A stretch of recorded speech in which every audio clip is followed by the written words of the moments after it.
Hey everybody, welcome back for Season 2 of the Broken Banquet Podcast. This season we've got more interviews with missionaries around the world, more interviews with authors who have written amazing books about missions, and more conversations about what it means for us to abide with one another. And yes, probably a story or two about Ashley taking a walk, eating food, or having drinks with someone who she now loves. We're so glad you're back, we're glad to be back, and we hope that you will enjoy this episode.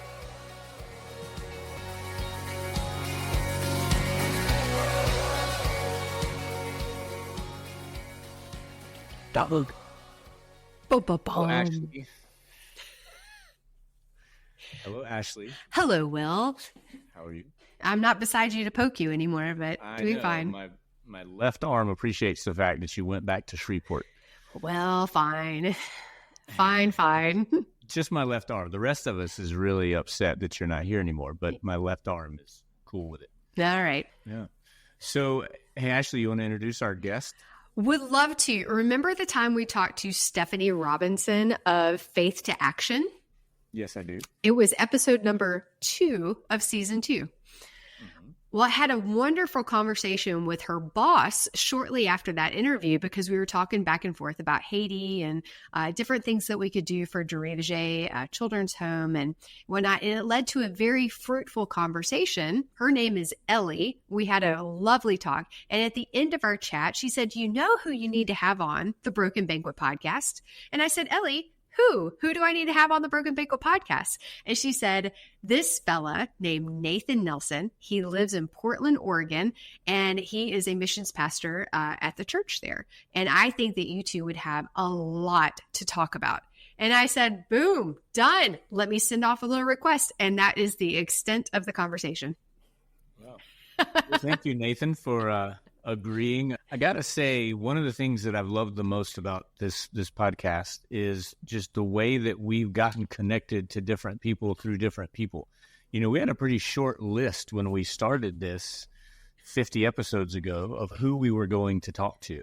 And here we are, and the list just continues to grow because people who have either been on an episode or through conversations like you just described, Ashley, have said, "Hey, you know, there's someone really interesting that I know that you should talk to." So, Nathan, thank you for being one of those people, and thank you for responding positively to Ashley's invitation. Absolutely. I'm really happy to be here. Thanks for having me. Great. Well, Nathan, would you just be interested, since I gave about just the entire bio that I had on you? I should have gone to the website and sounded really smart about who Nathan is and given all of his credentials. And I didn't do that. I need to research. Problem. I need to research better. We need a research intern, Will. Can we get a producer first? Yeah. Okay. That's fine. Yeah, Thank you. definitely. So Nathan, who are you? Yes. Nathan Nelson. I am the pastor of mission and outreach at Bethany Community Church up here in Seattle. I am from Portland, Oregon, originally. Yep. Grew up there. But yeah, been in Seattle for over a decade now. My wife, Maci, and I called this place home since college and been serving in this capacity in the church for about 8 years. Awesome. And you mentioned Ellie.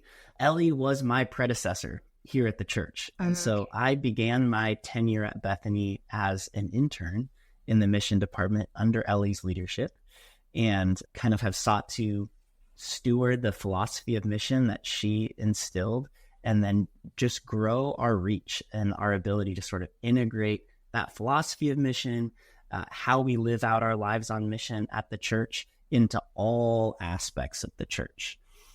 So yeah, well, we can talk more about that. I also, I'm a graduate from Fuller Theological Seminary. I have my Master of Divinity, as well as a focus in international development and urban studies. And then I'm a contributor to the book Reimagining Short-Term Missions, and kind of steward and speak on behalf of the message of that book as well. Well, let's definitely come back to that. But I want to hear more about, let's talk about this mission philosophy that Ellie had developed. Let's talk about that first, and then let's talk about how you took it and ran with it. Yeah, absolutely. like many churches, I think in the early 2000s, Bethany got a hold of the book When Helping Hurts. Sure. And that book, really built on Bryant Myers' work of Walking with the Poor at Fuller, served as a super formational text for us as a church. Prior to Ellie being here, we, like many other churches, had a mission committee of volunteers who'd been doing it for multiple decades. Those folks were a part of stewarding requests that would come in and did the best that they could to try to engage strategically. Now, in that time, when Ellie arrived at the church, there were funds going out to 100 plus organizations, different people, some that still had some connection to the church and some that didn't. And so her job was really to come in and say, okay, when we say mission, what do we mean? And we knew that core to the foundation of our missiology as a church was going to be this notion of mutual transformation and holistic mission. Mm-hmm. A lot of the language around that today is integral mission. And so for sure, we wanted to have structures, programs that supported those two core philosophies. We wanted to be a part of using the assets that God had given us as a church to engage in his mission in the world, locally, globally, in effective ways. But we also wanted the various vulnerable people that we were engaging with to be as much a part of our formation as we are a part of theirs. And so that notion of mutual transformation was super foundational and has only grown since in terms of how we express that. And then the other piece of what does it look like to be strategic? What does it look like in the midst of all that God is doing to make God's mission a reality in the world? What is Bethany? What is our church's role in that? And so it started with this framework of partnership being kind of the way forward for us in mission.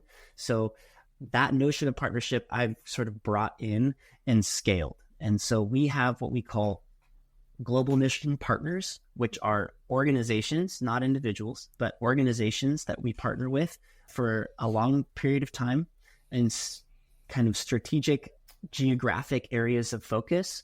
And so we have 3 of those currently, and we've been with each of those partners for more than a decade. And then we also have local partners, which again are organizations that we serve with for 10 plus years at a time, some newer than that, but no end in sight. And the goal for us and all of our local partnerships is that they would be mutually transformative. And so rather than just give money to an organization for them to go do the work over there, and then we sort of refer them volunteers, we build programming together. And so we ask the question, what unique assets do we as a church have to bring to the table? What unique assets does the organization, like a refugee resettlement organization, for example? And how can we leverage the best of both of those to serve the most effective way possible?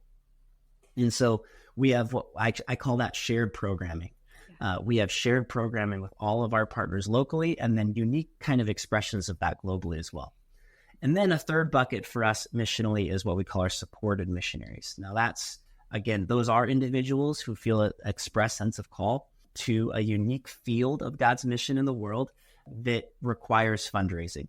It's not paid by conventional means. We're very, very intentional in our language. We want everybody to see that whatever it is that they do can be in participation with God's mission in the world, from business executives to teachers to stay-at-home moms. And so it's people, and some missions that God has for us don't get paid by conventional means. And so that's where we come in and support those vocations as a church. And we call that our supported missionaries program. Wow. I think you should be the one doing the podcast. I do too. I thought that. I was like, I'm so unworthy now. No, I mean, it sounds like a really healthy, thoughtful understanding of mission and missional relationships. I'm curious to know, and some of this may have happened before you got there, but the transition from what missions was at the church to what it is now, how much resistance was there? Was that a struggle, or was it something that kind of everybody read When Helping Hurts and were like, yep, and so now here you are? I mean, how much, because one of the things I think Ashley and I both have bumped into personally and have heard from others that, you know, people, they kind of like doing things the way they've done them and the relationships that they've formed the way that they've formed them. And it's hard when someone has invested so much of themselves for an extended period of time to sit down with them and say, so, that actually might not be as helpful and healthy as you think it is. So have you gotten a sense for what that process was like at the church? Yeah, I'll kind of speak to two parts of it. One that is sort of predates my involvement, and then kind of my work specifically within that. So Ellie, as we've talked about her, one of the leaders of Faith to Action, has an affinity for transitions, helping people through transitions, because her work now, of course, with Faith to Action is to help institutionalize care for orphans and vulnerable children transition to a more family-based care model. I am part of speaking on behalf of advocating for that type of work. It's the kind of work that we support as a church locally and globally in that space. That being said, that's a really hard thing to do. People have been supporting their orphanages, for example, their whole lives, feeling that this is the thing that God called them to. And now someone or some ones are telling me that's not the best way. It's a really tough pill to swallow. So bless her heart, 100% Ellie has an affinity for that, and it's amazing. There were really hard conversations in those early days for her to help kind of wrangle in, center not just on a philosophy, but then a structure that could live that philosophy out as I sort of described it. I am blessed to have been able to inherit it at a stage where the executive senior leadership of the church, the council, were on board. Yes, we trust this, we bless it, we want to move forward with it. That being said, when I inherited it, mission was largely a silo within the church. And that's something that's very normal for any department of the church to say.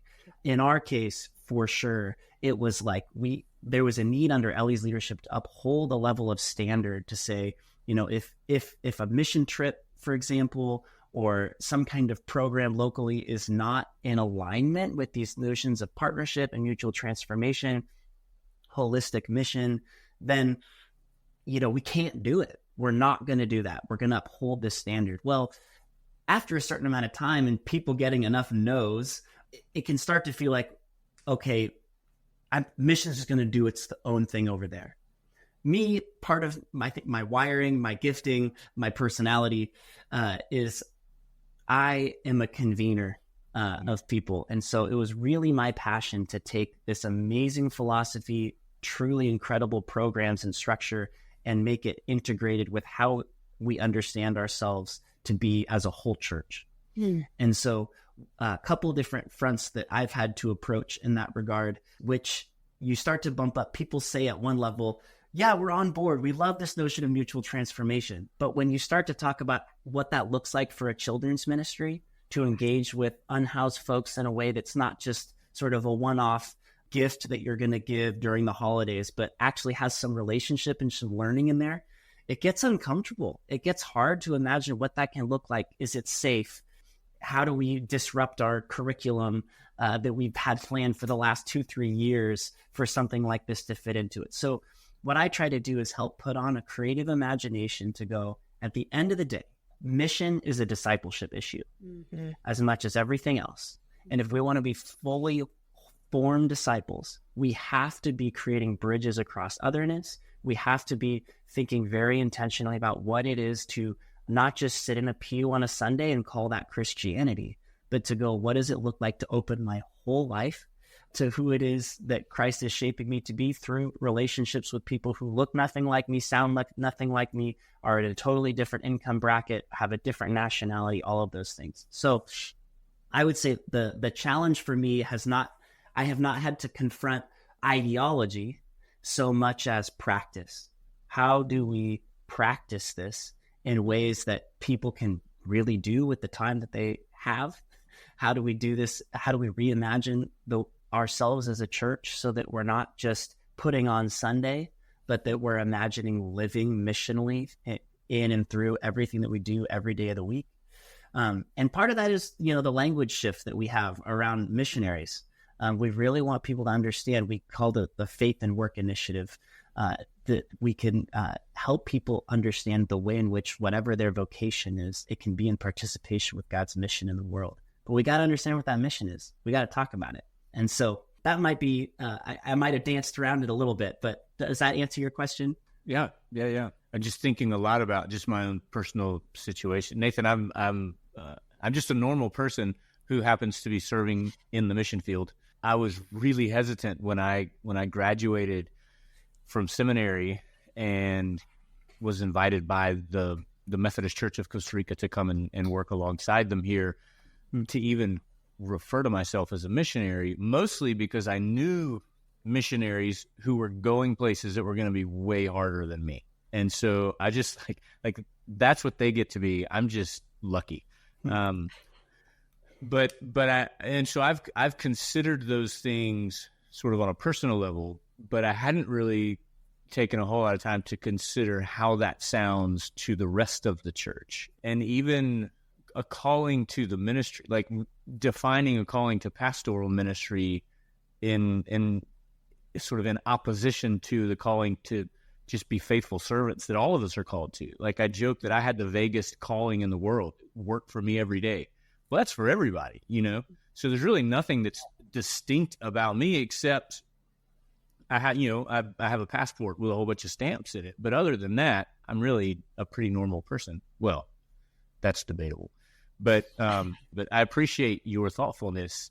And you mentioned just the language, the shift in language. And that's something that Ashley and I have talked a lot about is, when we refer to these relationships that we're committed to and calling them things like faithful friendships, or when Ashley comes to spend time with us here, it's a family reunion more than anything else. And that stuff matters because it helps people break out of those molds that are so ingrained of white heroes going somewhere to fix things for people. So I just really appreciate how careful you all seem to be about every aspect of that. Thank you. And I wonder too, I went through a lot of the same things about 10 years ago of how do we make this shift into a transformational mission type model. Can you talk about a few of those tangible things that you did to help that model transition? Yeah. When I started, we had 2 global partners and really kind of 1.5, I guess you could say 2 local partners.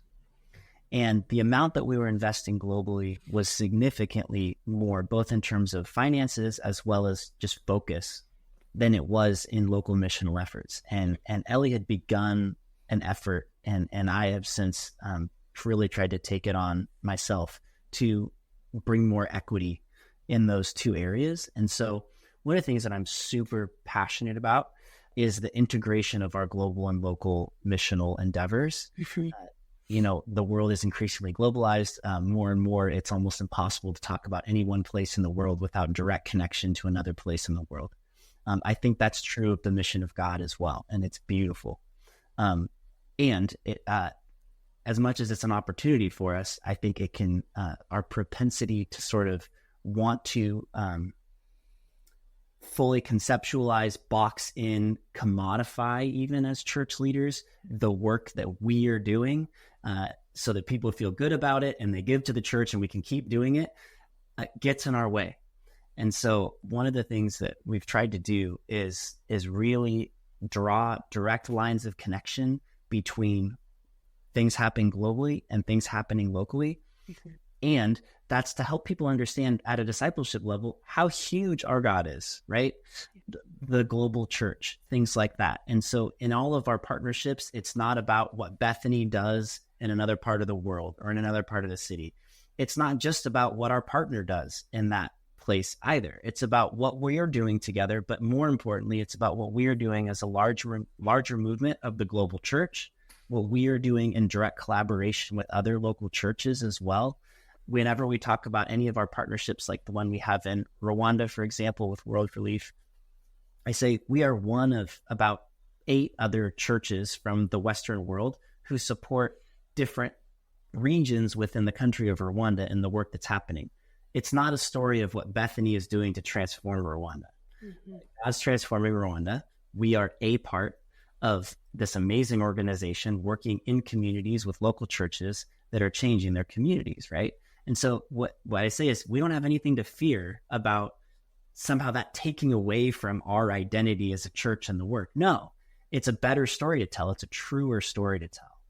And so I think one of the things that hit me in the face early on in my ministry here at Bethany was we need to tell a true story. We need to tell a whole story, and we need to tell a compelling story, because if it's God's story, it should be compelling, right? And so in this global to local connection piece, that's where I've really started to see opportunity for that. For example, our work in Rwanda is all about uniting local churches and equipping them to address the most acute needs of poverty in their context, in their neighborhoods, in their villages. It took me traveling to Rwanda several times before I got the idea, what if we did that in Seattle? What if local churches could actually get together, be united, God forbid, and actually do something that moved the needle on the well-being of the most vulnerable people in our community? So we started what we call our Sacred Streets Coalition, inspired by the model that World Relief uses for uniting local churches around the world, of churches in our area on a corridor called the Aurora Corridor, which is home to the highest concentration of sex and drugs trafficking in the Northwest. And we said, what would it look like for us to embody compassion for those who are caught in those things and who are unhoused?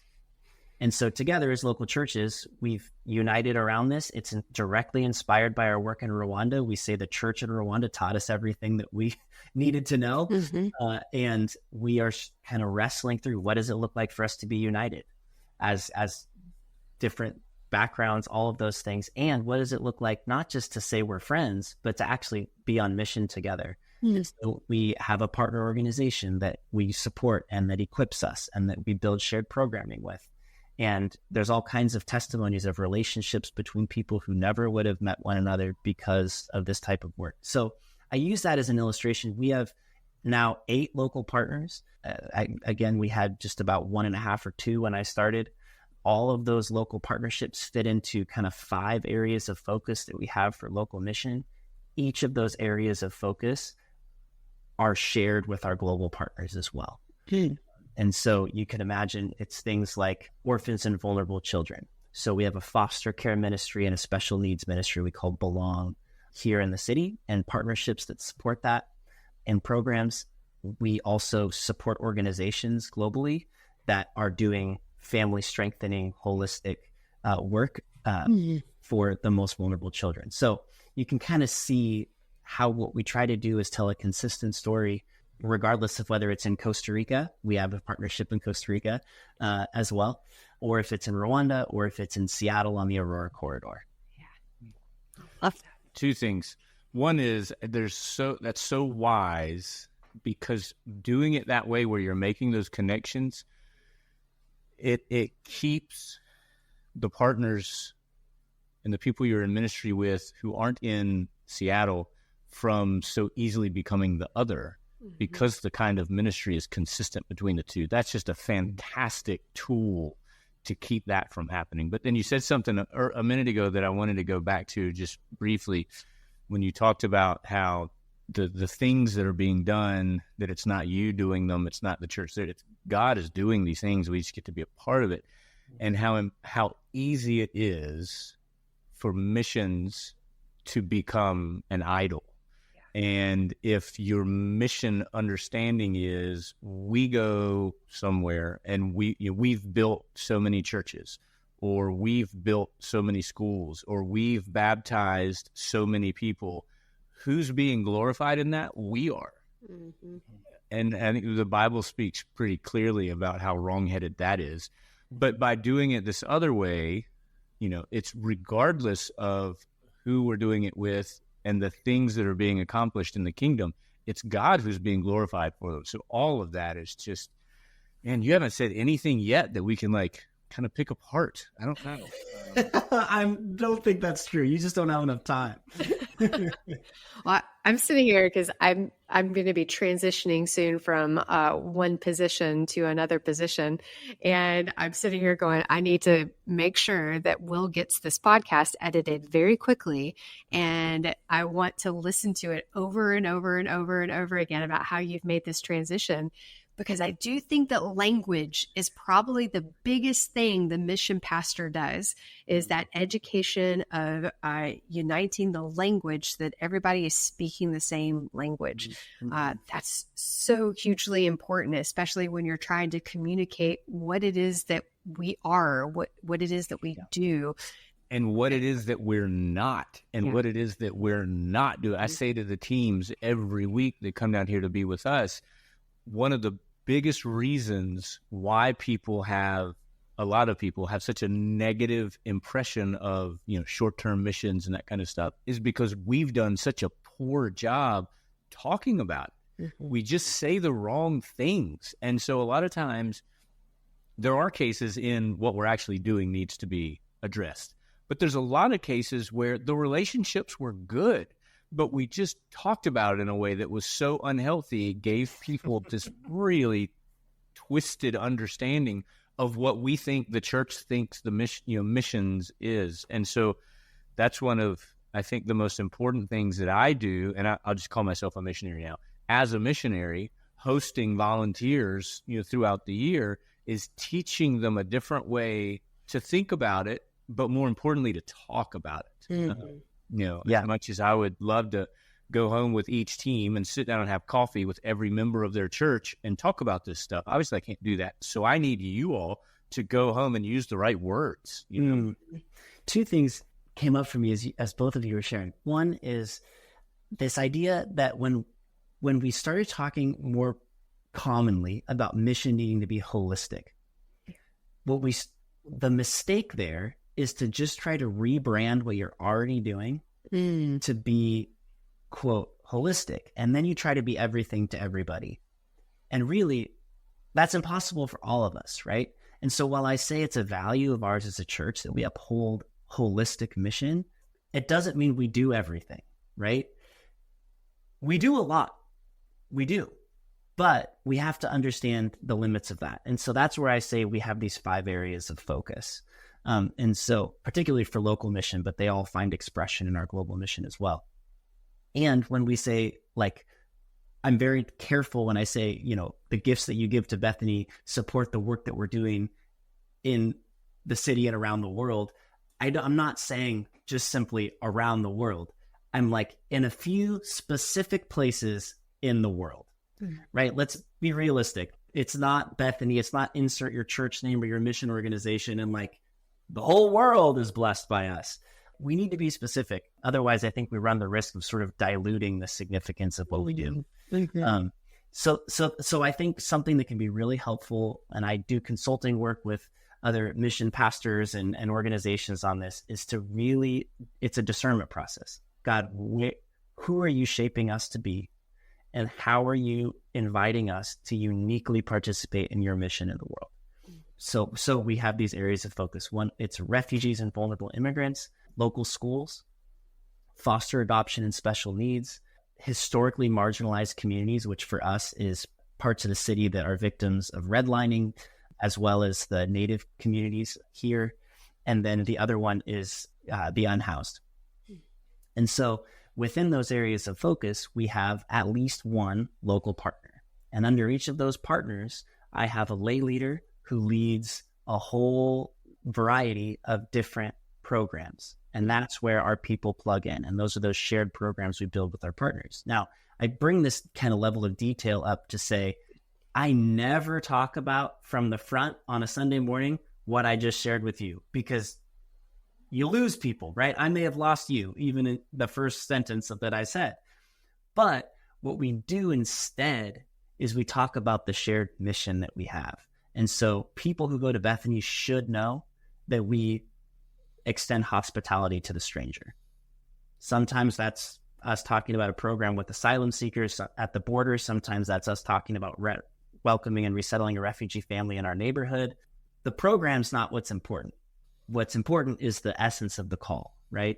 And so that's where I think we can help with it. As we grow our missional footprint and we're able to have expression in a diversity of areas, it's really important for us to come back to that kind of core story, that core calling, and that kind of helps people fit together what these things are. So this, just one last example, is super important in short-term missions, I think. When I speak on short-term missions, I say short-term mission trips are a tool. They are not the mission. Hard stop.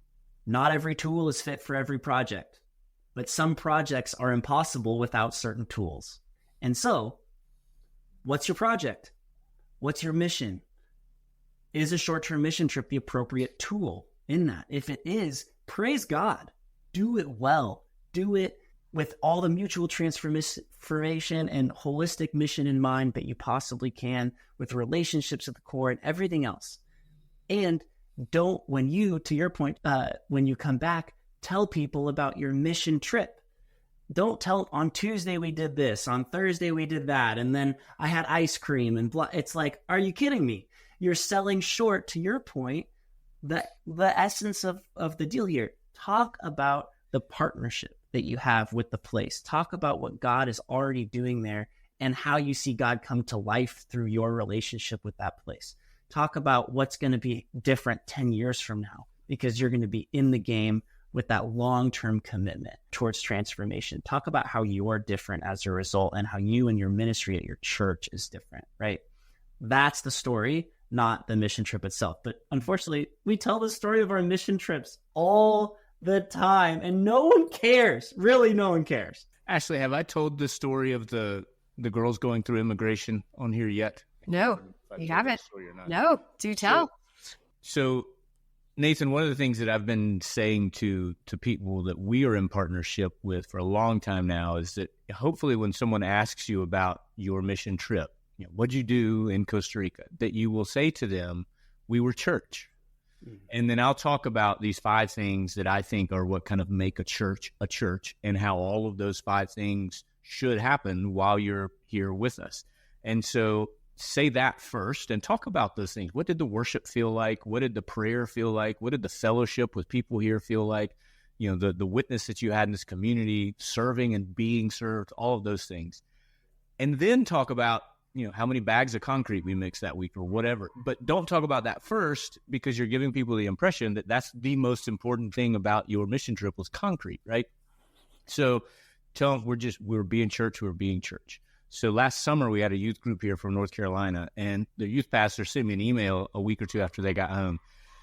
And he said, well, I just thought you'd want to know, when we were going through immigration in Miami, I think they must have been sisters, because they all went together to see the immigration officer. And first question, where are you coming from? And they all said Costa Rica. And second question, what were you doing in Costa Rica? And all 3 of them in unison said, we were being church. And I thought, yes. You got it. It took 20 years, but somebody finally got the answer right. You told that story to the team that was there last week. So I'm very, very curious, and I want to know if my people came back going, we got to be the church this week. So yeah, can't wait. I hope so too. So Nathan, the name of this podcast is The Broken Banquet. And the reason why we named it that is sort of in recognition that we have all been invited to this perfect, holy, heavenly banquet. And as perfect and holy and heavenly as it is, we here on earth have busted it all up. And our hope is that one of the things that maybe, just maybe, can repair some of the brokenness at this table is a right understanding of missions and missional relationships. Are there experiences that you've had locally or internationally with the different partnerships that you all have at the church, things you've seen in church members that are involved to different degrees or in these communities that you feel like are evidence of that? Basically, I'm just asking you to affirm that we're on to something. I love the language of the banquet. Yeah. Often, it's hard for me to give a sermon without talking about the kingdom of God. And it's hard for me to talk about the kingdom of God without using the illustration of the banquet. I I'm just going to riff on that for 1 second because I just love it so much. But my grandma on my dad's side, we called her Layla. She would always host the family dinners before she passed, and Christmas, Easter, all that. And so when we go over to Layla's house, one of my favorite things as a kid was to go and look and see. She would always put a nameplate at everyone's seat around the table, but every time it was different. So she would mix up who you're sitting by and that kind of thing. And so I just remember going to these feasts as a family and eager to see, where's my nameplate? Where's the place? And for me, that's such a beautiful kind of illustration of, I think, just a little bit of what the kingdom is like. This table that's set for us, your nameplate is at a seat, so God has set a seat for you. And for so much of what I think we get to do, and it breaks our hearts at times in mission, is we are aware that there's a lot of empty seats at the table with a whole lot of names, but no butts in those seats. And so for me, I think one of my favorite things that happens, and again, it's like, how much time do you have? There's so much that I could say that I think illustrates this. And it's not about tooting the horn of Bethany's missions or whatever. Like, it's not about that, right? This is about what God has done, and we had no imagination for this. Just trying to be faithful along the way. But a huge moment, there's been several, but I'll talk about one, is when people are coming to the table and taking the seat that God has prepared for them. And that happens, I think, when we have historically marginalized groups getting to lead in the way that God designed them to do. And so often in our missional efforts, there's people who look like me. I'm a white guy up in front, preaching or something like that, or lecturing or whatever it may be. Well, we, like I mentioned earlier, through our partnership in Rwanda, have learned so much about what it is for the church to be united. Everyone knows the story of Rwanda in 1994, genocide, 1 million people die in less than 100 days. The country's 99% Christian, so that's Christians killing Christians. How does that happen? That's not the testimony of Rwanda today. Testimony of Rwanda today is a united people that say, we are one people, one Rwanda, and in the church, people say, we are one church.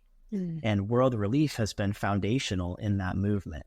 And so for us, it's not just we are one people, but what's so beautiful is that one of the reasons they come together is, yes, their shared identity in Christ, but also the conviction that all the great need they see in their communities is not for some agency to come solve, right, from some multinational corporation to fix or whatever it is, but for them as local churches to address the most acute needs in their community. They can be the solution to poverty as the church. And so anyway, I started getting my head and heart around this idea in my visits to our partners in Rwanda, and started to ask those questions for us locally.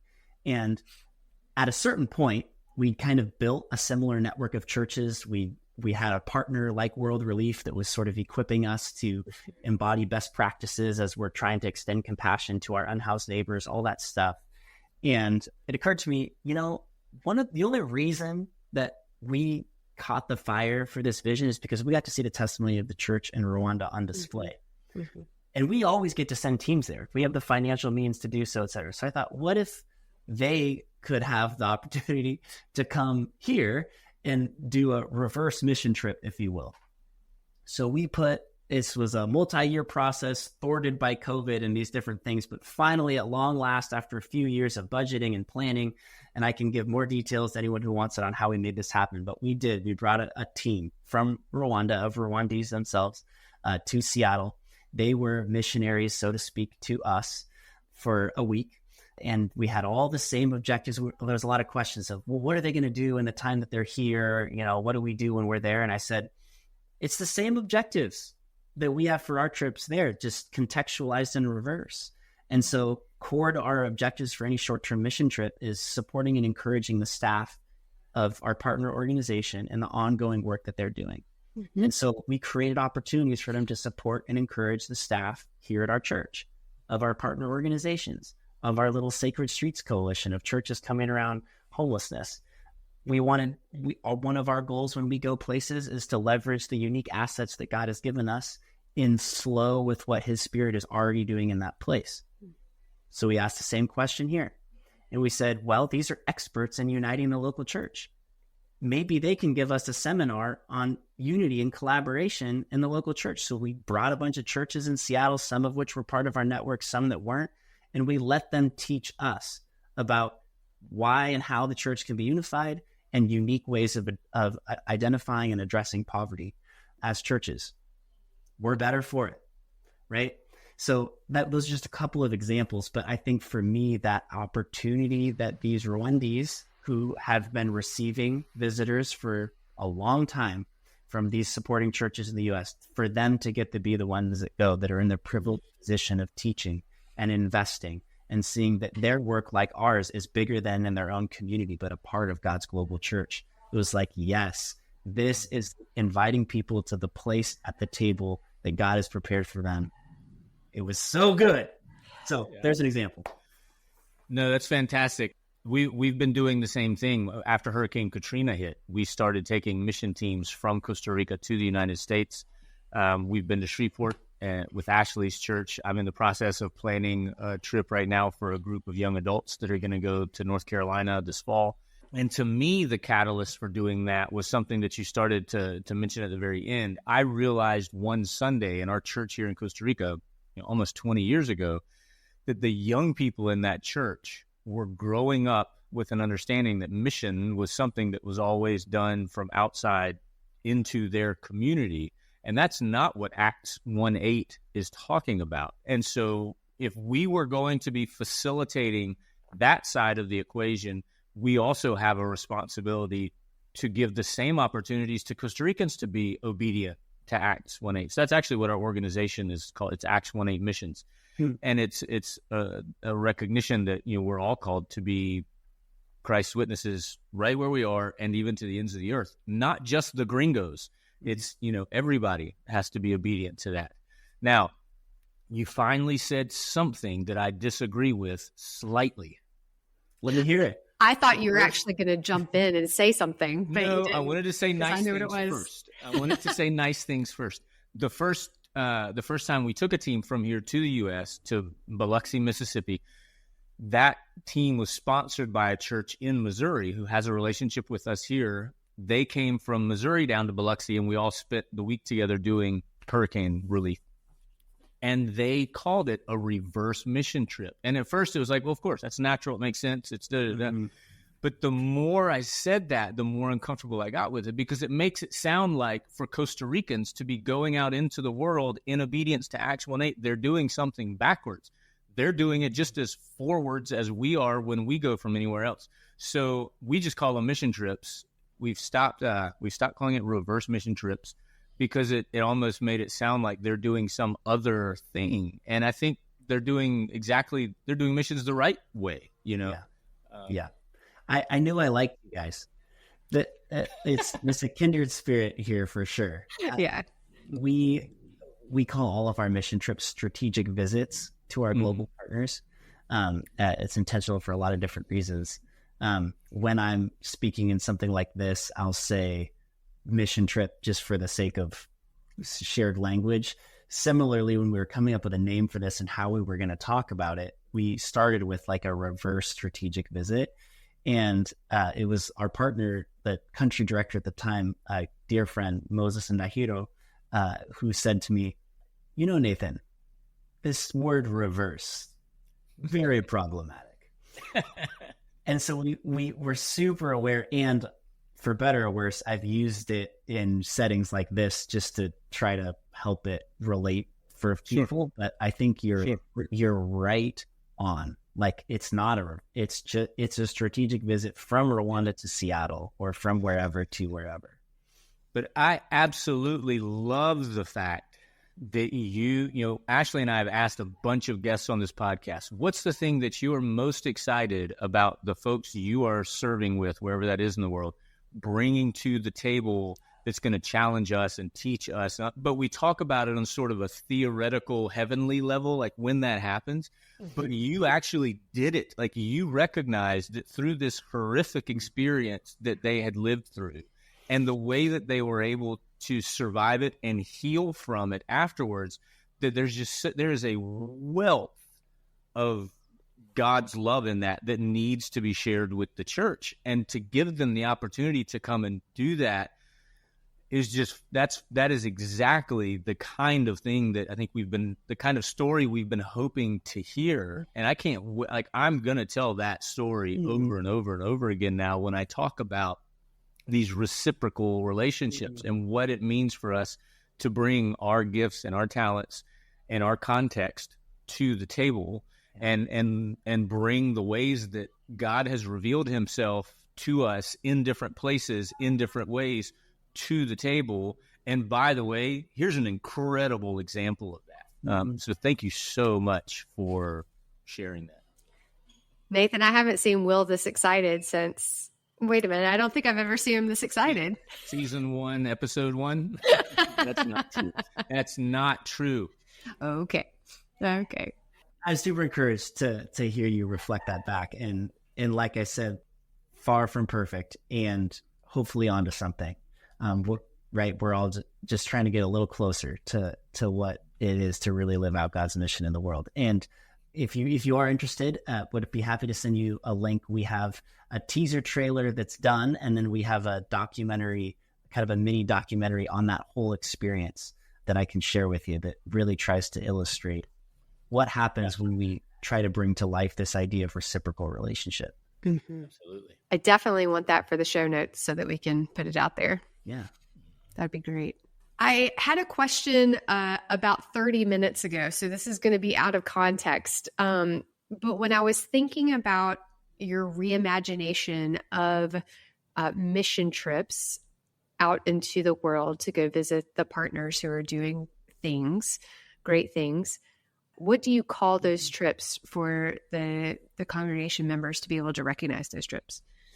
Yeah. For us at Bethany, we call them strategic visits to our global partners. Strategic because we don't do it willy-nilly. We don't do it because you have to do mission trips to be an evangelical church in America these days. We do it because we really believe that it furthers the work of our shared partnership. Mm-hmm. And so much of that is around relationship and the value that relationship can have for both sides. We call it a visit because visit is not revolutionary language. It's just honest. That's what we're doing. We're going to visit. There's certain things that can happen in the context of a visit, and there's certain things that can't. Mm-hmm. That's good to name. And so we try to set expectations for the goer as well as the receiver, just through the language we use. That's what we do at Bethany. I would say, like, more universally, not so important that the language is the same for everybody, but that we're intentional with the language that we use, that it's in accordance with what the trip is genuinely about. And so if you think about the language of mission trip, one of the editors of our book, Reimagining Short-Term Missions, talks really, really well on this. But mission trip, okay, so this trip is about the mission of God. How many of our short-term mission trips are actually that? It's a really good question to ask ourselves. If they're actually that, call them a mission trip. But if they're not, then what are they? And name it appropriately, right? And if you're like, well, there should be a little bit more mission than learning that's in there, but learning trip probably describes it better, then you go, okay, if you don't want to call it a learning trip, you want it to have genuine mission in it, then rethink what you're doing on your trips, right? So I think it's a super helpful practice for churches, for organizations to go through and go, if we had to just describe, like, name what we actually do on these trips, what would it be? And then ask the question, what do we want it to be? And how are we going to get there? Mm-hmm. Very good. Do you have the people in your congregation who go on these trips? Do you have a set of educational things that you put them through before they go on the trip? Now we just throw them in. Yeah. Good luck. No. Yeah. We raised the bar pretty high on this. And part of it is because we really decided what we wanted our trips to be about. And so we have kind of core objectives that are universal to all of our strategic visits to our global partners. And the number we landed on that fits best for that is between 5 and 12 participants. So that's the number that we look for. And then we ask for a roughly 9-month commitment from people. So there's about a 3-month ramp up that includes trainings in things like When Helping Hurts, Walking with the Poor, as well as education on the partner organization, the context you're going to visit, the work that we've been doing. Like I said, we've been with all of our partners over a decade. So there's a whole lot of history that people kind of need to understand to know what their place in the story is. So we do that 3-month ramp up. We do about roughly 7 to 10 days in country. And then we ask for a 6-month, what we call an ambassadorship period when people return. So practically, that's once a month meetings for 6 months where you're debriefing your experience and asking the question of each other, how does this integrate with the rest of my life and my call to God's mission in the world, day in and day out? It also includes a couple of sharing opportunities. One that's a more smaller scale sharing event. We call it with donors and anyone from the church who wants to come. It's kind of a potluck thing. Show your photos, tell the stories. And then there's another that we call our Sunday service engagement. So one Sunday a year is devoted to each of our global partners, and teams become the primary communicators in different creative ways about how that partnership, we ask them, if you were to distill one common theme from your experience that's applicable to everybody in the congregation, regardless of whether they go on a trip. This is not about recruiting people for a trip. It's about discipling our community. What is that core theme and how can you communicate it effectively? And so they become the folks to do that, and they work with our staff in that. Yeah, so I think what's a core piece for all of our short-term trips is that we see the role of any trip participant as being an ambassador. You're an ambassador of the church to our partners when you go, and you're an ambassador of the partnership between our church and the organization and the community they serve when you come back. I constantly gripe about the teams that a lot of them don't spend any time. Like they'll prepare for the trip before they come. I feel like you should spend at least that much time after the trip, and you guys are doing twice as much time. You're right. It's a high level of commitment, but there should be a high level of commitment, especially if we're trying to break out of the kind of volunteerism mode of what this is about. The easiest way to get people to stop doing things for the wrong reasons is to just make it really hard for them to do it at all. Totally. And, practically, I felt the pressure when I started, there would be a handful of people on each of these trips. And from some of our senior leaders, it was like, are these trips not successful? And I had to help reframe what success is, right? And now, yes, we have buy-in 100%, but it didn't come easy. Like, if you send 50 youth on a mission trip to Mexico every year, people will praise you.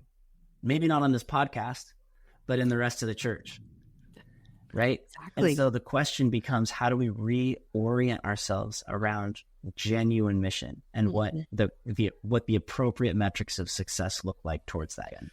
I get asked by people all the time who are really, they're on our calendar and they're trying to put a team together, and they'll send me an email. They're really discouraged because they've only got 5 people signed up. I'm like, only didn't even need to be a part of that description. You got 5 people signed up.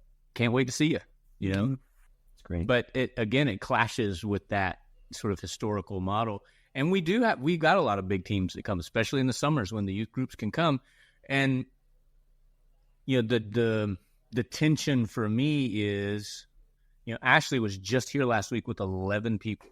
So we got a lot of one-on-one time with those 11 people. We've got a couple of weeks this summer that we'll have 60 people here at the Missions and Ministry Center. I know there are people who will go home at the end of that week that I won't have had a one-on-one conversation with while they were here. And I regret that. But I don't regret it so much that I would rather they just not come at all and just bring a group of 10, right? Mm-hmm. Hopefully what they're going to do is and maybe, one-on-one conversations with me are not desirable for the people that come down here.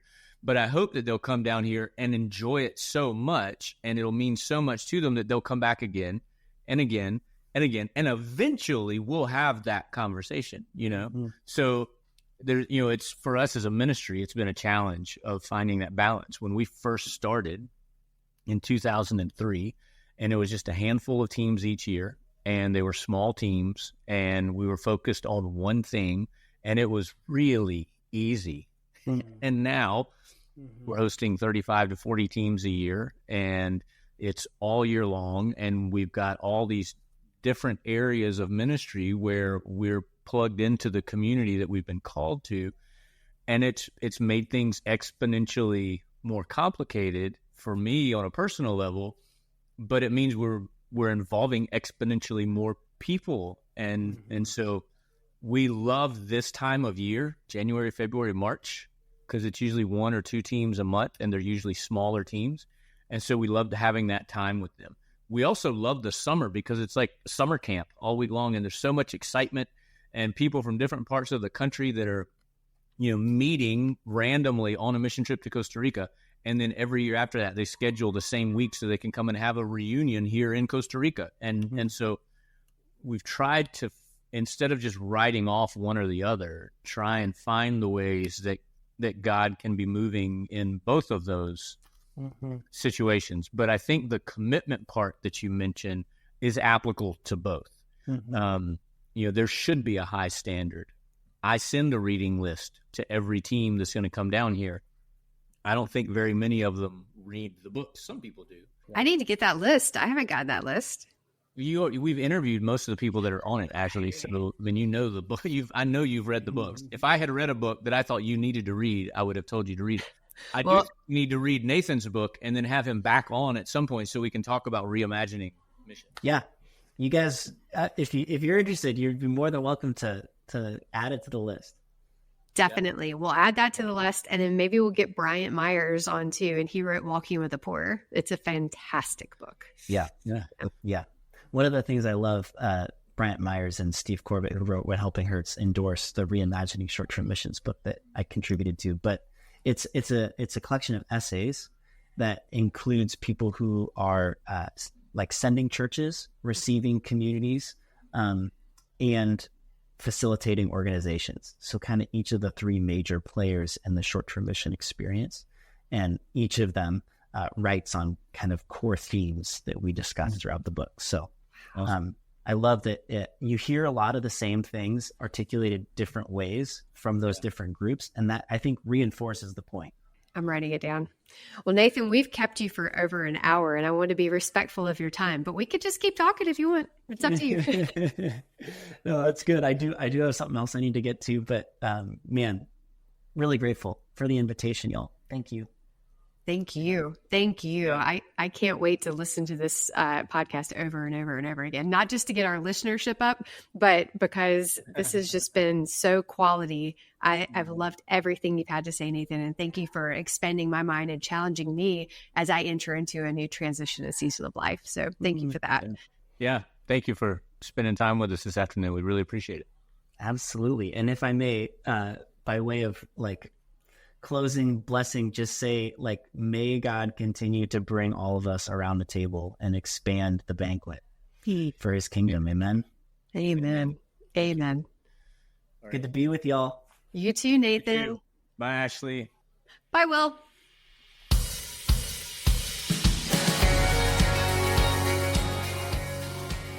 You've been listening to The Broken Banquet, a podcast by Will Bailey and Ashley Goad. Music provided by Irene and the Sleepers. Join us next week for another episode. He's prepared the table. All things are ready. Come to the feast.